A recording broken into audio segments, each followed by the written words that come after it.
Todd Hutchings has beaten almost everyone during his career. Go! Oh! Todd goes sideways! Forced to go into a hook with Todd.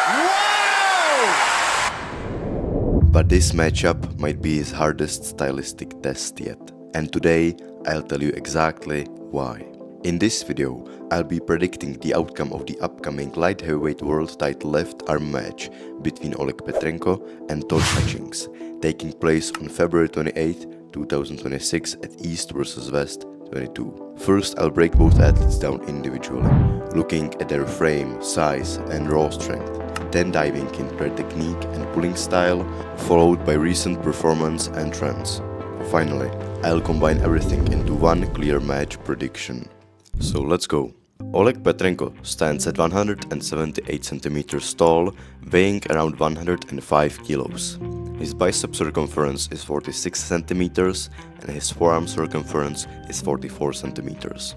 Todd Hutchings also stands at 178 centimeters. However, he usually weighs around 95 to 100 kilos, rarely exceeding that weight. His bicep circumference is 43 centimeters and his forearm circumference is 36 centimeters.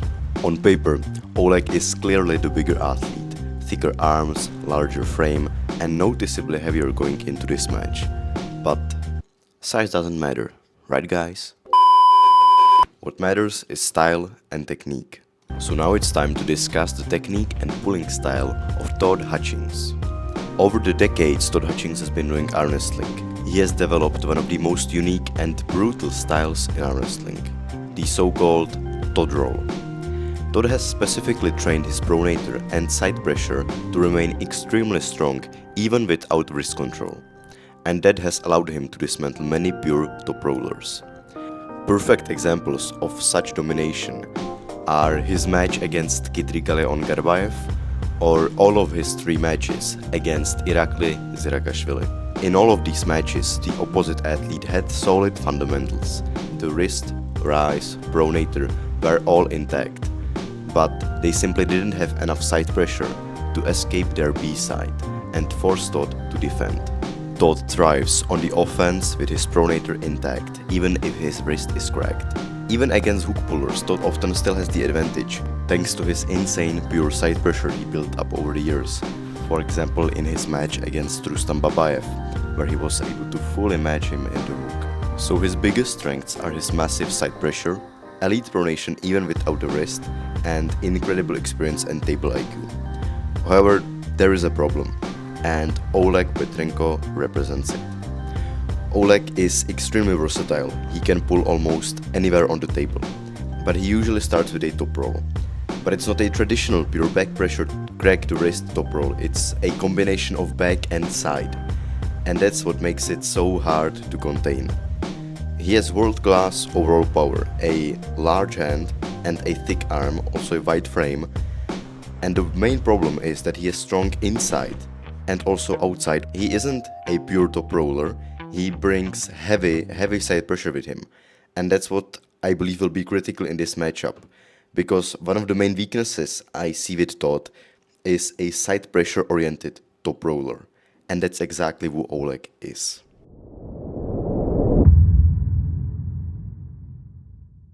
Todd Hutchings is the current 95 kilo right arm world champion and has been competing for over 20 years.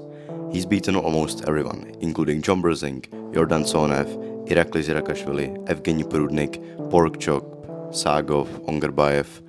The list goes on. Most of Todd's losses came against athletes with massive side pressure, and also Michael Todd. His last loss came in January 2024 to David Dadikian, which was a 105 kilo world title match. But since then he's been on a 7-match win streak, as I said before, holding the 95 kilo world title.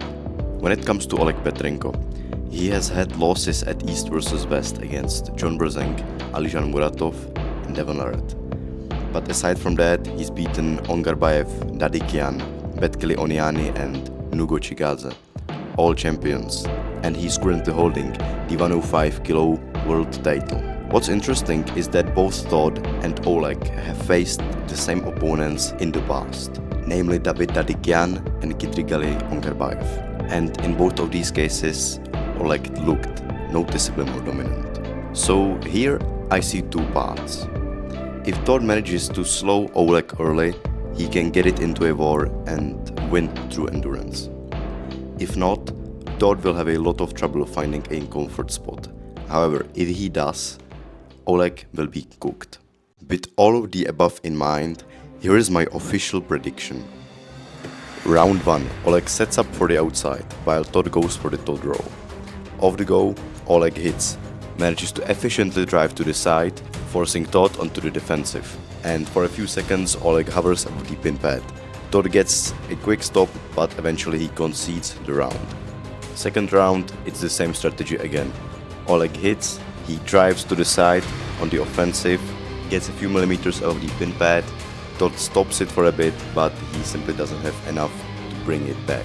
Third round, Todd tries forcing the match inside, but even there he cannot do much. The fourth round, the match gets turned inside. Todd actually manages to set the hook. Oleg, however, starts overpowering Todd. Todd holds for a bit, but simply there isn't enough for him to get the win. In conclusion, if the match takes place outside, I don't see Todd's pronator being able to hold against Oleg's wrist, back pressure and side pressure.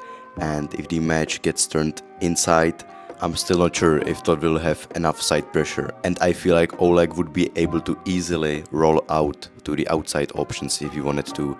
And if that happens, I again think that Todd's wrist will buckle immediately and the pronator will follow soon after. Honestly, I simply don't see a clear lane for Todd to win. As much as I love Uncle Todd, I just don't see how he overpowers Oleg. Since Oleg isn't a pure top roller and has a ton of side pressure, possibly even more than Todd, I feel like it'll be a big obstacle for Todd. However, I would be absolutely amazed if Todd manages to equal out the force of Oleg. I see Oleg as a lighter version of Dave Chaffee, and I expect a similar scenario to what we saw when Dave faced Todd. Another major factor that supports my opinion is that this match happens at 105, not 95 kilos. Todd rarely competes above 100, and if it took place at 95, I could see the option where Todd manages to win. He manages to equal the force and then he wins maybe by endurance or simply if he keeps his pronator. But Todd rarely competes above 100, so Oleg will simply be larger, he will be thicker on that day. So the final prediction, I'm gonna call it 4-0 or 4-1 for Oleg Petrenko. Let me know your predictions down in the comments below. If you enjoyed this breakdown, then please like and subscribe, it would mean a lot for me. And let me know what kind of videos you would like to see next. So that's everything from me for today. Thanks a lot for watching.